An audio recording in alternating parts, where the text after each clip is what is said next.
Hi friends, ಎಲ್ರಿಗೂ ನಮಸ್ಕಾರ. Welcome back to my YouTube channel. ಇವತ್ತು ನಾನು ನಿಮ್ಮ ಜೊತೆ ಯಾವ ರೆಸಿಪಿನ ಶೇರ್ ಮಾಡ್ತಾ ಇದ್ದೀನಿ ಅಂದರೆ ರುಚಿಯಾಗಿರುವಂತಹ ಪಾಲಕ್ ಪಲಾವ್ ಮಾಡಿದ್ದೀನಿ. ಈ ಪಾಲಕ್ ಪಲಾವ್ ರುಚಿ ಮಾತ್ರ ಸಖತ್ತಾಗಿದೆ ಫ್ರೆಂಡ್ಸ್. ನೀವು ಎಲ್ಲ ತರಹದ ಪಲಾವ್ ಮಾಡ್ಕೊಂಡು ತಿಂದಿರ್ತೀರ, ಅದರ ರುಚಿನೂ ಸಹ ನಿಮಗೆ ಗೊತ್ತಿರುತ್ತೆ. ಆದರೆ ಈ ರೀತಿ ಪಾಲಕ್ ಪಲಾವ್ನ ಒಂದ್ಸರಿ ಟ್ರೈ ಮಾಡಿ ನೋಡಿ, ಖಂಡಿತ ನಿಮಗೆ ಇಷ್ಟ ಆಗುತ್ತೆ. ಮತ್ತು ಮನೆಯವರೆಲ್ಲರೂ ಸಹ ತುಂಬ ಇಷ್ಟಪಟ್ಟು ತಿಂತಾರೆ, ಅಷ್ಟು ರುಚಿಯಾಗಿದೆ. ಈ ಪಾಲಕ್ ಪಲಾವ್ಗೆ ನಾನು ಪಾಲಕ್ ತರಕಾರಿ ಬಿರಿಯಾನಿ ಅಂತ ಹೆಸರಿಟ್ಟಿದ್ದೀನಿ ಫ್ರೆಂಡ್ಸ್, ಯಾಕೆಂದರೆ ತಿನ್ನೋದಕ್ಕೆ ಅಷ್ಟು ರುಚಿಯಾಗಿದೆ. ಹಾಗಾಗಿ ಈ ಪಾಲಕ್ ತರಕಾರಿ ಬಿರಿಯಾನಿನ ನಾನು ಹೇಗೆ ಮಾಡಿದ್ದೀನಿ ಅನ್ನೋ ವಿಡಿಯೋನ ನಿಮ್ಮ ಜೊತೆ ಶೇರ್ ಮಾಡ್ತಾ ಇದ್ದೀನಿ. ದಯವಿಟ್ಟು ವಿಡಿಯೋನ ಸ್ಕಿಪ್ ಮಾಡದೆ ನೋಡ್ಕೊಂಡು ಬರೋಣ ಬನ್ನಿ. ಇವಾಗ ನಾನು ಒಂದು ಚಿಕ್ಕ ಮಿಕ್ಸಿ ಜಾರ್ ತಗೊಂಡಿದ್ದೀನಿ. ಅದರಲ್ಲಿ ಅರ್ಧ ಕಟ್ಟಾಗುವಷ್ಟು ಕೊತ್ತಂಬರಿ ಸೊಪ್ಪು ಹಾಕ್ತಾ ಇದ್ದೀನಿ, ಚಿಕ್ಕ ಕಟ್ಟು. ಒಂದು ಗೆಡ್ಡೆ ಬೆಳ್ಳುಳ್ಳಿನ ಸಿಪ್ಪೆ ತೆಗೆದು ಹಾಕ್ತಾ ಇದ್ದೀನಿ. ಒಂದು 2-3 ಇಂಚು ಶುಂಠಿ ಹಾಕ್ತಾ ಇದ್ದೀನಿ, ಅವನ್ನೆಲ್ಲ ತೊಳೆದು ಹಾಕ್ತಾ ಇದ್ದೀನಿ.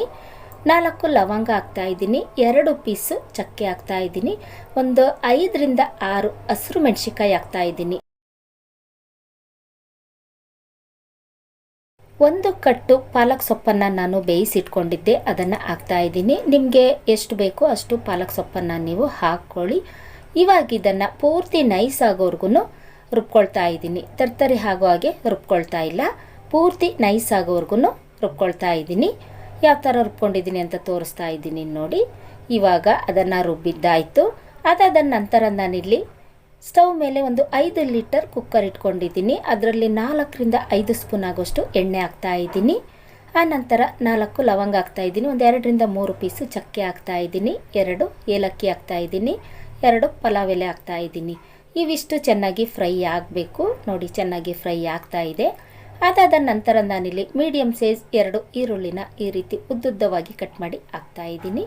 ಈರುಳ್ಳಿ ಸ್ವಲ್ಪ ಚೆನ್ನಾಗಿ ಫ್ರೈ ಆಗೋವರೆಗೂ ಅದನ್ನು ತಿರುಗಿಸ್ತಾ ಇದ್ದೀನಿ. ಇವಾಗ ನೋಡಿ ಈರುಳ್ಳಿ ಸ್ವಲ್ಪ ಚೆನ್ನಾಗಿ ಫ್ರೈ ಆಗಿದೆ. ಅದಾದ ನಂತರ ನಾನಿಲ್ಲಿ ಸ್ವಲ್ಪ ಪುದೀನ ಸೊಪ್ಪನ್ನು ಹಾಕ್ತಾ ಇದ್ದೀನಿ, ಸ್ವಲ್ಪ ಮೆಂತ್ಯ ಸೊಪ್ಪನ್ನು ಹಾಕ್ತಾ ಇದ್ದೀನಿ. ಅಂದರೆ ಒಂದು ಅರ್ಧ ಕಟ್ಟಾಗುವಷ್ಟು ಮೆಂತ್ಯ ಸೊಪ್ಪನ್ನು ಹಾಕ್ತಾ ಇದ್ದೀನಿ. ಕೊತ್ತಂಬರಿ ಸೊಪ್ಪನ್ನು ಒಗ್ಗರಣೆಯಲ್ಲಿ ಹಾಕ್ತಾ ಇಲ್ಲ, ಏಕೆಂದರೆ ಕೊತ್ತಂಬರಿ ಸೊಪ್ಪನ್ನು ನಾನು ರುಬ್ಬಿಟ್ಕೊಂಡಿದ್ದೀನಿ. ಹಾಗಾಗಿ ಒಗ್ಗರಣೆಗೆ ಪುದೀನ ಮತ್ತು ಮೆಂತ್ಯ ಸೊಪ್ಪನ್ನು ಮಾತ್ರ ಹಾಕ್ಕೊಳ್ತಾ ಇದ್ದೀನಿ. ಅವೆರಡನ್ನೂ ಸಹ ಎಣ್ಣೆಯಲ್ಲಿ ಚೆನ್ನಾಗಿ ಫ್ರೈ ಮಾಡ್ಕೊಳ್ತಾ ಇದ್ದೀನಿ.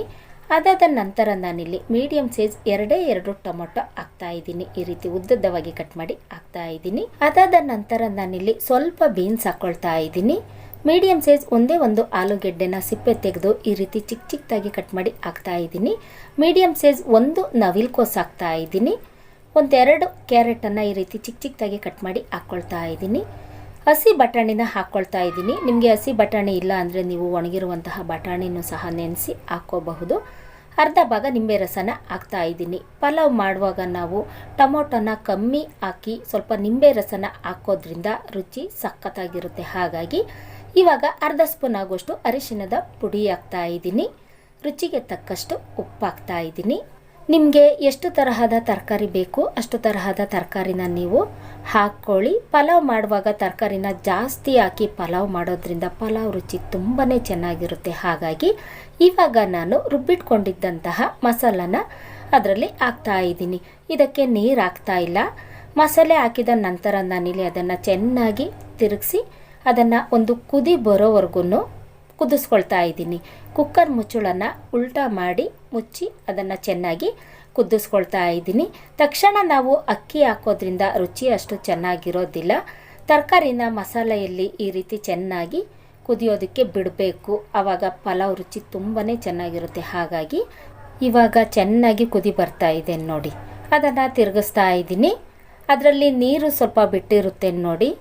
ಇವಾಗ ನಾನು 1/4 ಗ್ಲಾಸು ಅಕ್ಕಿನ ಹಾಕ್ತಾ ಇದ್ದೀನಿ. ಒಂದು 5 ನಿಮಿಷ ಮುಂಚೆನೇ ಅಕ್ಕಿನ ನೆನೆಸಿಟ್ಕೊಂಡಿದ್ದೆ. 1/4 ಅಂದರೆ 1.5 ಗ್ಲಾಸ್ಗಿಂತ ಸ್ವಲ್ಪ ಕಮ್ಮಿ ಅಕ್ಕಿನ ಹಾಕ್ತಾ ಇದ್ದೀನಿ. ನಿಮಗೆ ಪಲಾವ್ ಎಷ್ಟು ಬೇಕೋ ಅಷ್ಟು ಅಕ್ಕಿನ ನೀವು ಹಾಕ್ಕೊಳ್ಳಿ. ಪಲಾವ್ ಮಾಡುವಾಗ ಮಾತ್ರ ಅಕ್ಕಿನ ನೆನೆಸಿನೇ ಹಾಕಬೇಕು ಫ್ರೆಂಡ್ಸ್. ಅಕ್ಕಿನ ನೆನೆಸಿ ನಾವು ಪಲಾವ್ ಮಾಡೋದ್ರಿಂದ ಸಖತ್ತಾಗಿರುತ್ತೆ ರುಚಿ. ಹಾಗಾಗಿ ಇವಾಗ ಅದನ್ನು ಚೆನ್ನಾಗಿ ತಿರುಗಿಸ್ತಾ ಇದ್ದೀನಿ. ಚೆನ್ನಾಗಿ ಕುದಿ ಬರ್ತಾ ಇದೆ ನೋಡಿ, ಸ್ಮೆಲ್ ಮಾತ್ರ ಸಖತ್ತಾಗಿ ಗಮ್ ಅಂತ ಬರ್ತಾ ಇದೆ.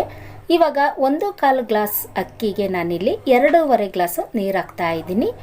ನೀರನ್ನು ನಾವು ಕಮ್ಮಿ ಹಾಕಿದ್ರೂ ಪರವಾಗಿಲ್ಲ, ಆದರೆ ಜಾಸ್ತಿ ನೀರನ್ನು ಮಾತ್ರ ಹಾಕಬಾರ್ದು. ಜಾಸ್ತಿ ನೀರನ್ನು ಹಾಕಿದರೆ ಪಲಾವ್ ಮುದ್ದೆ ಥರ ಆಗಿಬಿಡುತ್ತೆ ಮತ್ತು ತಿನ್ನೋದಕ್ಕೆ ಅಷ್ಟು ಚೆನ್ನಾಗಿರೋದಿಲ್ಲ. ಸ್ವಲ್ಪ ಉದುರಾಗಿದ್ದರೆ ಪಲಾವ್ ತಿನ್ನೋದಕ್ಕೆ ತುಂಬ ರುಚಿಯಾಗಿರುತ್ತೆ. ಹಾಗಾಗಿ ಇವಾಗ 2.5 ಗ್ಲಾಸ್ ಆಗೋಷ್ಟು ನೀರು ಹಾಕಿ ಅದನ್ನು ಚೆನ್ನಾಗಿ ತಿರುಗಿಸ್ತಾ ಇದ್ದೀನಿ. ಉಪ್ಪು ಕರೆಕ್ಟಾಗಿದೆಯೋ ಇಲ್ವೋ ಅಂತ ನೀವೊಂದು ಸರಿ ಚೆಕ್ ಮಾಡ್ಕೊಳ್ಳಿ. ಉಪ್ಪು ಖಾರ ಎಲ್ಲ ಕರೆಕ್ಟಾಗಿದೆ. ಇವಾಗ ಕುಕ್ಕರ್ ಮುಚ್ಚಳನ್ನು ಮುಚ್ಚಿ 2 ವಿಷಲ್ ತಗೊಳ್ತಾ ಇದ್ದೀನಿ. 3 ವಿಷಲ್ ತಗೊಳ್ತಾ ಇಲ್ಲ, 2 ವಿಷಲ್ ತಗೊಂಡ್ರೆ ಸಾಕು.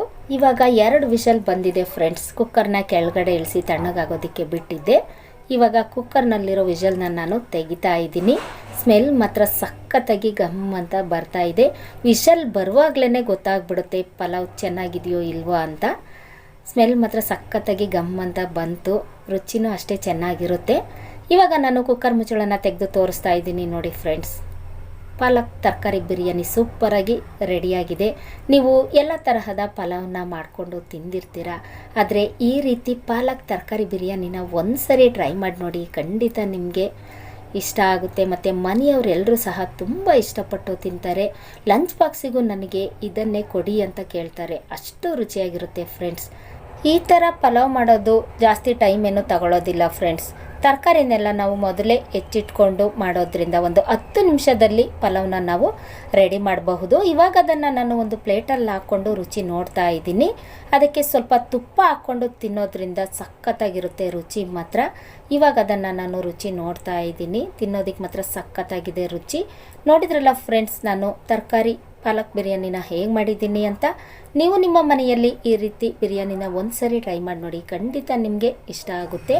ಯಾರೆಲ್ಲ ಹೊಸದಾಗಿ ನನ್ನ ಚಾನಲ್ನ ನೋಡ್ತಾ ಇದ್ದೀರಾ, ದಯವಿಟ್ಟು ಸಬ್ಸ್ಕ್ರೈಬ್ ಮಾಡಿಕೊಂಡು ವಿಡಿಯೋ ನೋಡಿ. ಈ ಬಿರಿಯಾನಿ ನಿಮಗೆ ಇಷ್ಟ ಆಗಿದ್ದರೆ ಒಂದೇ ಒಂದು ಲೈಕ್ ಮಾಡಿ, ಶೇರ್ ಮಾಡಿ, ಸಬ್ಸ್ಕ್ರೈಬ್ ಮಾಡ್ಕೊಂಡು ವಿಡಿಯೋ ನೋಡೋದನ್ನು ಮರಿಬೇಡಿ. Thank you.